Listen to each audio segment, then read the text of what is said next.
Hello, all. Jason Dicken here with Han Kiefer Real Estate Services, Southern Indiana restaurant brokerage. We are Southern Indiana's largest restaurant brokerage. We sell, expand, help people buy restaurants if that's what they're looking for. Also, we help lease out restaurant spots. Um, that's my job here, which, Han Kiefer, we do a lot of different stuff. My job here is to do restaurant brokerage. So what that also is, I'm also a score mentor for them for their restaurant parts. So I give this knowledge that I have, 20 years of it, for free. Who would have thought? But I want to let you know that if you are in Southern Indiana and in Evansville, and you are a small mom and pop place and looking for a second set of eyes or something, come in and look at your operations. It's free. I charge nothing for that.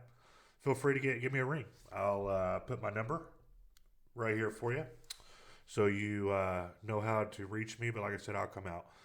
But today I want to talk about food cost and how to adjust it and some different things that goes with it. A lot. I talked to a lot of different restaurant owners here in Southern Indiana, and a lot of them can't tell you what their food cost is. I feel personally, this is my opinion, it's probably worth what you pay for it. Just a little bit of time, but I think as a restaurant owner, you should know what your food cost is on a monthly basis. Um, I've been in the restaurant industry. I own restaurants, 20 years, and I can tell you because I went through as a restaurant owner. I went through every month because prices adjusted every month, and I could tell you what my food cost was, and if I had to raise prices or lower prices or whatnot.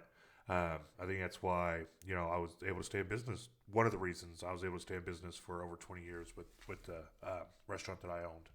So, but I want to bring up a couple things. We're going to do some calculations. I'm going to try to do a quick crash course.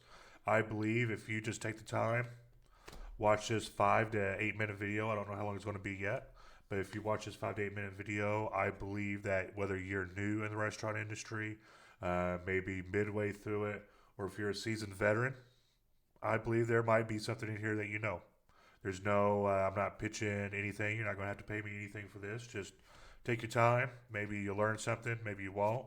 If there's something you think I should add or something I should change, feel free to shoot me a message. I am open to this.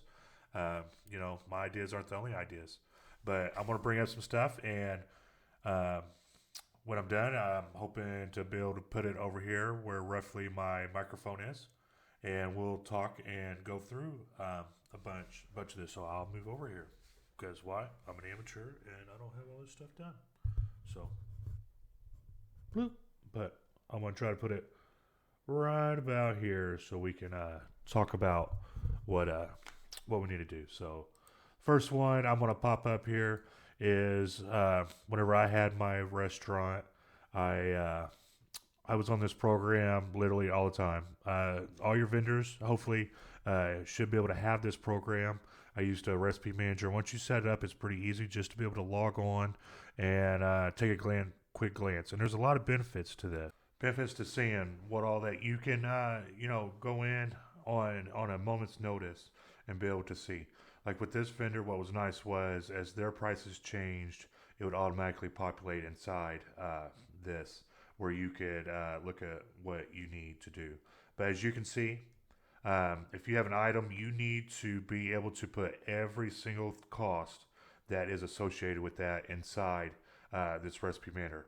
As you can see, I did trays because why? Our items came in trays. Then we had our items breakdown. We had potato, the cheese. Then you go over here and you see this has your calculation of how much it is. A potato is 71 cents a piece. Quantity one. Cheese is 35 cents, or actually it's probably 15 in there, 15 cents an ounce. And then you got the pork, 2 ounces of sour cream that we had over here. Green onions, everything is here. The fork because I ate with a fork. Salt and pepper packets because we gave away salt and pepper packets with it. Napkins that everybody got a napkin with it. Then a to-go box, and then a plastic bag that it went into. And I know a lot of people are like, well, what if they eat inside? Well, we go with the most expensive because we didn't know if they're going to eat inside. If they do, that's awesome. A little bit more money that you save in there, and then that's if somebody doesn't want to get sour cream or say green onions, that's money that you save in your pocket. But the costs need to be there just in case. they decide that they want to get it.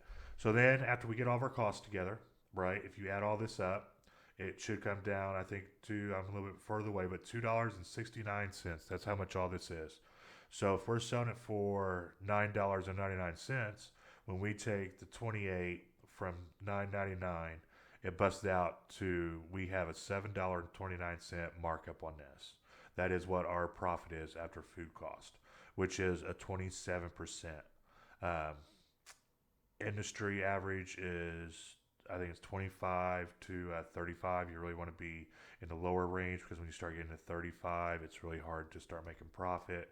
Especially, with food cost goes up, if you get a food cost rates in this, it's still a little bit profitable, even at 9.99, 27%. So that's what you want to look at. You want to get this set up. This is something you want to do monthly. Monthly. You should sit down and spend an hour and go through and make sure that you don't have something out here that says 40, because you don't know. Maybe this week that tomatoes skyrocketed and you might not even know it. Maybe they don't tell you that tomatoes price has gone up. And you get that in, and then you find out. But maybe it's gone up so much that you just want to cancel it out this week. There's a lot of options, but you can go over here and you can adjust stuff, and then this can also spit it out. But if you have to write this down on a piece of paper, write it all down. How much is this stuff that you're doing? Like I said, this is B something. Then there's a part two of food cost. A lot of people don't know this part two. And a lot of people don't learn it. A lot of people know this, right? Yeah, I mean, most of us can sit there and do that, but a lot of people don't know about the four categories of where your food cost goes. We have, um, so you got your plow horse, which is your high popularity. A lot of people are buying it, but you're sure not making a lot off of it at all, right? And you got your dogs, your low popularity. Nobody likes it, and it's extremely high cost. You don't want it either. So then we got puzzles, low popularity, but very high profitability. You make a lot of money out of these. Then stars, that's what you want. You want all your food try to be stars. So how do we go about changing some of these?